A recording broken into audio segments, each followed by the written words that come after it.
Hi students, welcome to my channel. My name is Ravi Kumar. Today I am discussing about polysaccharides. What is the meaning of polysaccharides? The carbohydrates which are hydrolysis, it gives number of smaller units, that is called polysaccharides. Poly mean many, saccharides mean carbohydrates. So on hydrolysis it gives many smaller units that are called monosaccharides generally. So generally these polysaccharide examples are, one is cellulose, second one is starch. So first I will discuss about the cellulose. Cellulose molecular formula C6H10O5 taken N. Both cellulose and starch molecular formula is same. Most abundant organic material is cellulose. It supports the weight of plant. Cellulose is a cell wall material in the plants, and it is why it is support the weight of plant mean long cellulose molecules are called microfibrils or held in bundles by hydrogen bond between many OH groups, because it has many hydroxy groups. So these are bundle of smaller cellulose combine to form their hydrogen bond and support to the weight of plant. Cellulose present about 50% in dry wood. In some books are given 40 to 45% also. I think in the NCERT textbook or somewhere may be given 40 to 45%. In some books it is given 50% near values. And this is 90 or 95% of cellulose in cotton. Humans and other mammals lack of beta glycosidase enzyme. Due to this absence of this enzyme in humans and mammals, cellulose will not digest, because to digest the cellulose it need to hydrolyze cellulose. So they can't use directly for food. It means humans and other mammals will not use directly in food. Other, maybe it can easily digest. Reason, several group of bacteria and protozoa can hydrolyze cellulose. However, termites, it means one type of ants, it belongs to Cactus family type, and ruminants maintain colonies of bacteria in their digestive tract. It means these termites and ruminant maintain this bacteria or protozoan in their digestive tract. They can easily break that glycosidic bond. So that beta glycosidase enzyme present in that bacteria and protozoa, they can easily break down. When cow eats hay mean what is that here? It is a one dry grass or some type of food for the cows or sheep or some other ruminants. These bacteria convert about 20 to 30% of the cellulose to digestible carbohydrates. So now I am discussing about the Haworth structure of cellulose. These are the important points. It may be sometime which of the following is correct about the cellulose, like this they may ask. That's why these important points are given here. So now the most important part is the Haworth structure of cellulose. In Haworth structure of cellulose, actually it is having beta D plus glucose units. So this cellulose having number of beta D glucose units, because cellulose on acidic hydrolysis it gives cellobiose.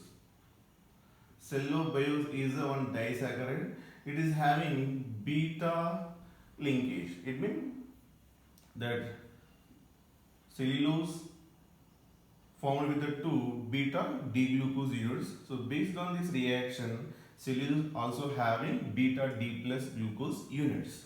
So already we know that what is the beta D glucose. Beta D glucose mean here OH should be bonded toward the same side of the oxygen atom in cyclic, and remaining will be already we know in glucose structure. This will be the beta D glucose. 1, 2, 3, 4, 5, 6 carbon. Here also we will get the same OH, H, all are beta D glucose units.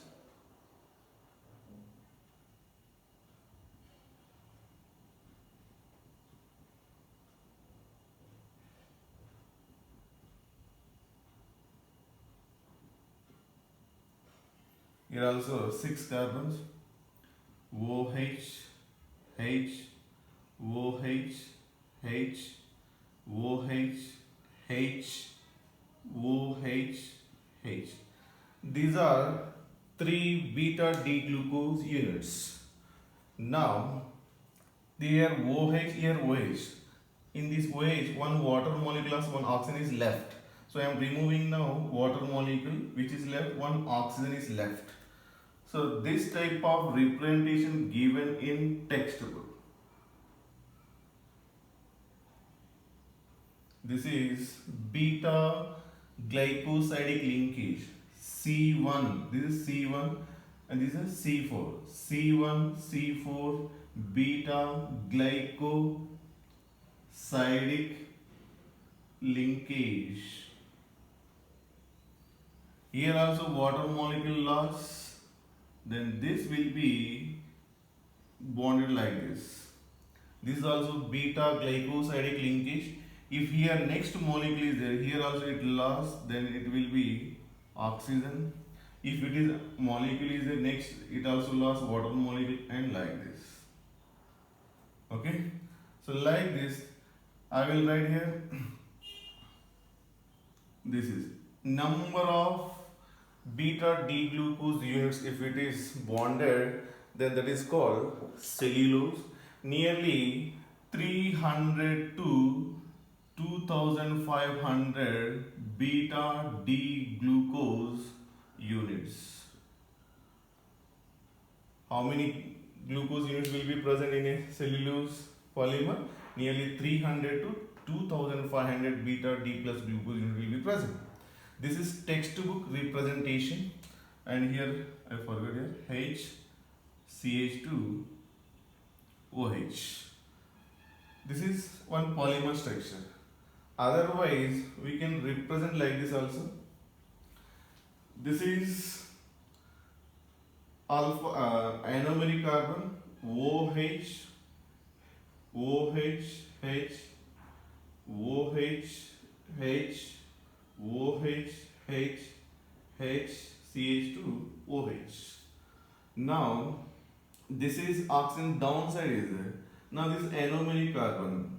Anomeric carbon beta D glucose means same side to this cyclic oxygen, then same side.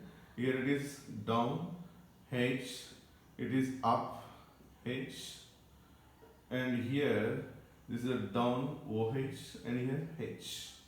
So now these two are OH molecule lost water molecule, and it will be bonded like this. And next, it should be oxygen here. Next, beta mean here should be up, H down, H up, OH down, and next OH up, H down, and OH down, H up, H down, CH2OH. Now these are what water molecule loss OH and H water molecule loss, then this will be like this. So totally this may be represented like taken N. So two type of representation you can draw. This is given in the textbook, or in sometime in competitive exam may ask like this also. So this is CH2OH. So which of the following representation is correct about the cellulose polymer structure? Then both of the correct polymer structure. But keep in mind in competitive exam what they will ask. The main important question is cellulose made up of with alpha D glucose unit, beta D glucose unit, alpha D galactose, beta D galactose. Like this question they may ask. So the exact answer is beta D glucose. And the next one question is another one type question they may ask, what is the linkage in the cellulose polymer? In this cellulose polymer, C1C4 beta glycosidic linkage or the glycosidic linkage between C1 of one beta D glucose unit and C4 of another beta D glucose unit. So this is continuation process and some important points also I mentioned. But already I discussed in the glucose, fructose and sucrose, maltose, lactose, some important points. So I am giving now question for you. What are the question now? The questions are 1.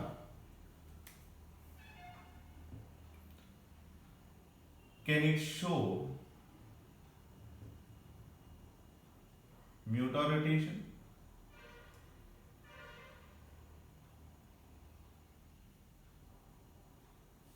And second one, can it give positive test for Tollens and Failing and Benedict test?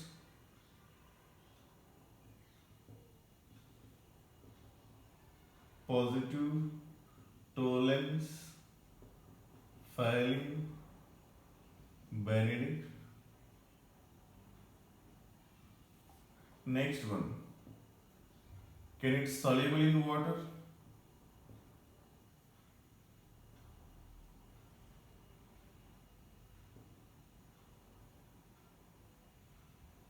So these are the question. Another one, fourth one, can it form osazone? So these 4 question answer you have to answer based on the glucose and fructose, sucrose, maltose, lactose. Once again, can it show mutarotation? Can it give positive Tollens Failing Benedict test? Another one, can it soluble in water? And the fourth one, can it form osazone precipitate? So these are the most important questions they may ask in competitive exam. If you are clearly understand the previous glucose, fructose, sucrose, maltose, lactose, then you can easily answer. These are the most important questions.